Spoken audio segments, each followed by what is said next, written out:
the management was pretty happy about that. And then they just kind of threw him in with that faction of the League of Nations, which really didn't do much. They just kind of were there.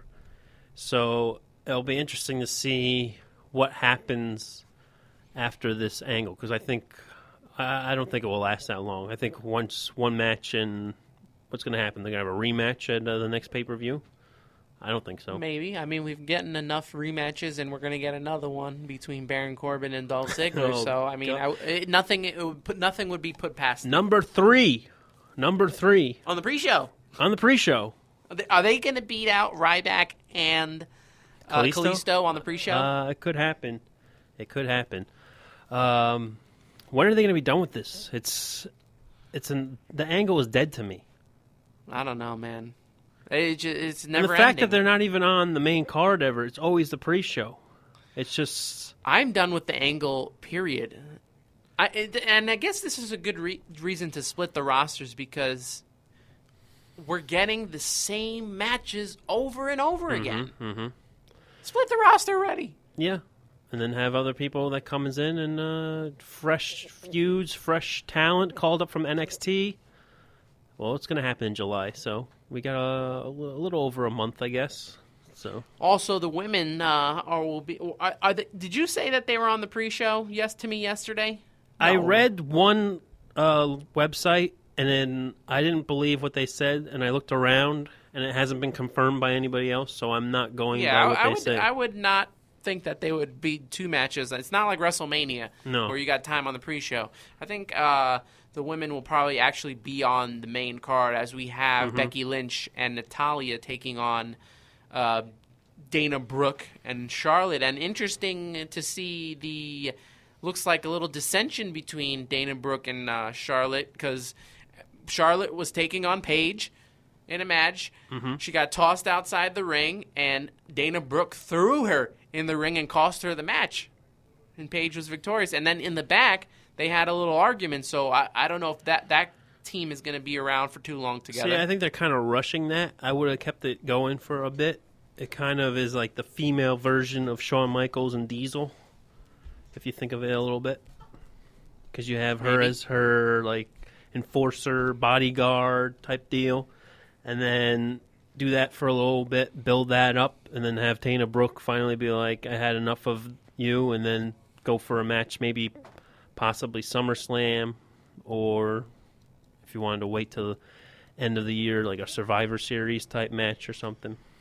I can't wait to see what happens if Charlotte and Dana lose this match to Natalya and Becky Lynch. What is going to happen after that between Dana Brooke, especially if Brooke accidentally costs her again? If she accidentally costs or they lose the match, I think we're going to see a feud between Charlotte and Dana Brooke. But like I said, it seems like it's very rushed, because didn't she just come up and she was aligned with Charlotte? And then they did the whole thing. Well, no, she came up with Emma. Oh, yeah. Oh, that's right. She came up with Emma, and then Emma got hurt. She even mentioned that. Charlotte mentioned the failed experiment between Emma and Dana Brooke, which I found to be a good point to talk about during that whole segment there. So maybe it's not a love affair between these two. Maybe they're not going to be together for too long. But I'm so tired of seeing these tag team matches with the women, and then it's like they built this division so much, they said, and then all of a sudden it fails to deliver for me. It's like they bring you to a high and then they take it away. Yeah, like, this is too much. This is too much. We got it with the Intercontinental Championship. We got it at WrestleMania with the women's match that stole the entire show. Yeah, and then all of a sudden they presented the new title. They revamped the whole thing. They changed it from the Divas title to the women's title. And now it's just like, we got the women doing a tag team match. The champion doing a tag team match. I mean, what are they going to do when Bayley and Asuka come up here? What are they going to do when Sasha Banks gets healthy again and she can compete? I mean... Are you going to give them, 2 minutes time? They tell their own story.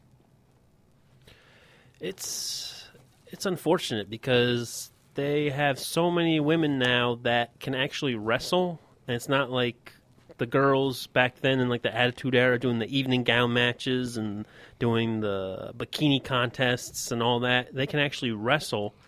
and they're just not given the right amount of time. And I don't know if it's management. I don't know if it's the writers. I don't know if it's creative content. Whoever it is, it's just upsetting because these girls can actually compete in the ring.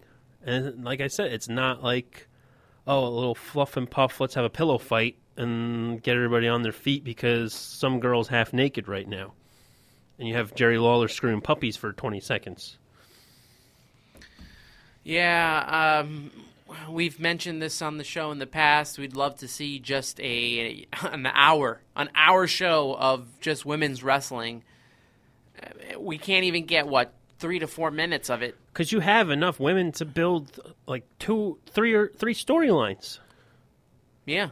But what are they going to do when the brand split happens? Like, are we going to get, now we're going to get 2 different women's stuff? Maybe they'll bring segments, but it's still going to be 1 to 2 minutes long? Maybe they'll bring back the butterfly title and have that for SmackDown and then the other one for Raw or vice versa. And then have the split of divas or females, however you want to call it now. Because it seems like half the time they're still calling them divas. Another time they're still calling them women's wrestlers or superstars. Yeah, I don't know. It's like you don't know what's going on. Like you said, you get to this high and you're so excited, and then boom, just crashes full force. Yeah, and it's just a shame that they're not handling this the correct way. And although it's a shame for that, it's very exciting for the Cruiserweight series, and we'll get to that when we come back. Anthony the Ant-Man alongside Keith Logan the Loganator. We are talking Cruiserweight Series. We're talking TNA Slammiversary. And then we'll also get into our predictions. Money in the Bank this Sunday. This is Ringside Rumble Radio here on Spreaker.com, free on iTunes, and now on iHeartRadio.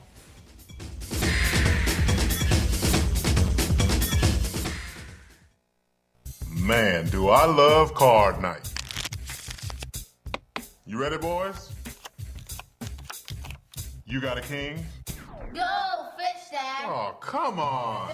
This is WWE superstar Titus O'Neil. The smallest moments can have the biggest impact on a child's life. Take time to be a dad today. Learn more at 877-4DAD-411 or visit fatherhood.gov. Brought to you by the U.S. Department of Health and Human Services and the Ad Council.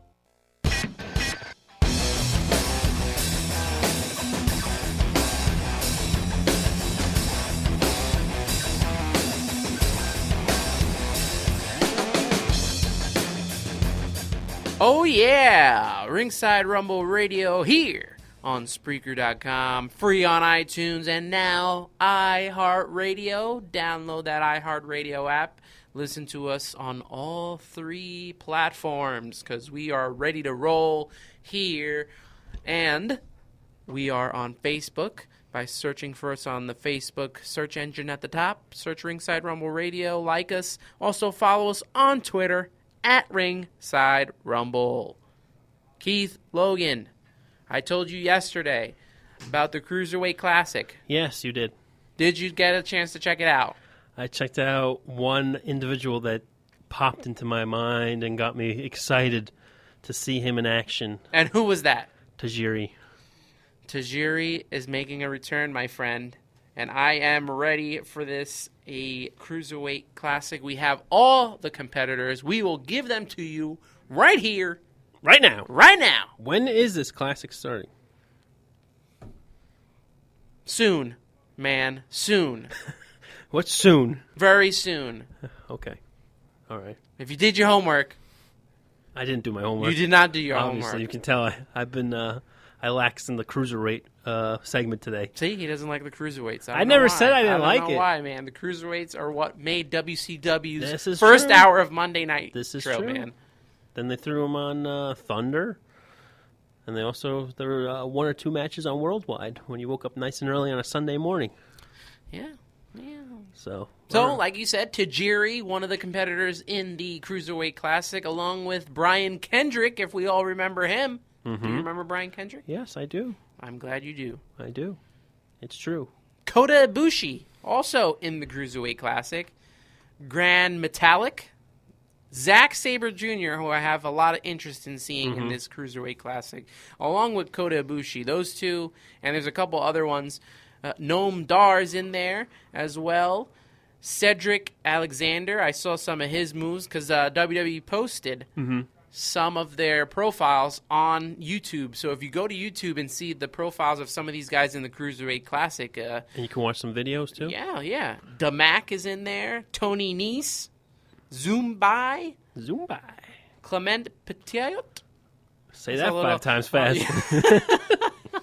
That's a little hard. We'll get to these names. And now Harv Shearer, Guri Shearer, and that's the guys that Eric Poyance was talking about because I think they're from Canada, so he had mentioned them, and he says he likes them very much. Tyson Dux, and my winner here, Drew Gulak. If you got to watch his video, man, because he has this high flying ability, cruiserweight ability, but he's also like a Daniel Bryan submission machine type guy, and that's who I'm picking to win this thing. All right. I'll have to take a look at all these videos tonight, and then I'll get back to you on who I think will come out victorious. Akira Tozawa, Jack Gallagher. So then what happens after this whole Cruiserweight Classic? They get the title, and then what? Do they go on TV? Is there a Cruiserweight show on the network? They haven't gone that far yet. Oh, boy. Again, with bringing you up so high and then probably crashing you down low. Let's just be happy that we're getting these wrestlers to begin with, just to see them wrestle each other on WWE. We don't get to see them because they're on like Evolve or they're on Ring of Honor or some other indie promotion where we don't get to see them as much. But we get to see them. WWE's going to profile these guys, and it's good look for WWE, man. Johnny Gargano's in here. Tommaso Ciampa. Ho Ho Lun. It sounds like a dish you get at your local restaurant. Anthony Bennett. Lince Dorado. Sean Maluda. Raul Mendez. I think they added more since yesterday. Kenneth Johnson. Alejandro Saez. Damian Slater. And Jason Lee and Araya Davari. Do you remember Davari? Mm-hmm. Well, this is his brother. This is his brother? Oh, yes. He won't be competing? No. Okay. So he'll be competing in the Cruiserweight Classic. I got to tell you, man, that Drew Gulak, you got to check on YouTube. He looks good. He looks real good. He is my pick to be the winner. Well, in that case, I will watch him, and I will decide for myself if he will be the winner. Well, please do your homework next time. I'm sorry. I was lackadaising in the Cruiserweights this week. Yes. I said Zack Sabre Jr., correct? Yes, I you mentioned did. him. Yeah, you did. Well, he fought Kurt Angle this weekend, and there's a fan video of Kurt Angle coming out to his WWE music. So could we possibly see the return of Kurt Angle? Maybe. And maybe he'll be paired up with 2 NXT stars who are former NXT Tag Team champions. Could that happen? Yes, it can. It's true. Do you know what we're talking about, everyone? Let's ask him. Let's ask who? Ask the audience. Are they going to talk back to us? Maybe. No. American Alpha. Yes. American Alpha. I'm still upset that they lost that match, but it's all right. The Revival's good, though. Yeah, they are. They're a good tag team, Two-time NXT champions. The only tag team to do that. Mm-hmm. They said they posted that. They said that on the event, and they also posted that online. So we also got new champions at TNA Slammiversary. Keith Logan, did you get a chance to watch Slammiversary? Because I did not get a chance to watch it this weekend. I did not, because I don't honestly feel like paying for a TNA pay-per-view. No offense. I wonder how much it was. It wasn't in the $50 range. I would say probably 30s. That would be my guess. And they don't do a pay-per-view every month. No, it's like once every 4 or so. So we'll do the quick results. I do know that the heavyweight championship changed hands. Drew Galloway lost to the former WWE superstar Bobby Lashley. Champion again in TNA. Yes. And then you also had the Decay, which you like very much.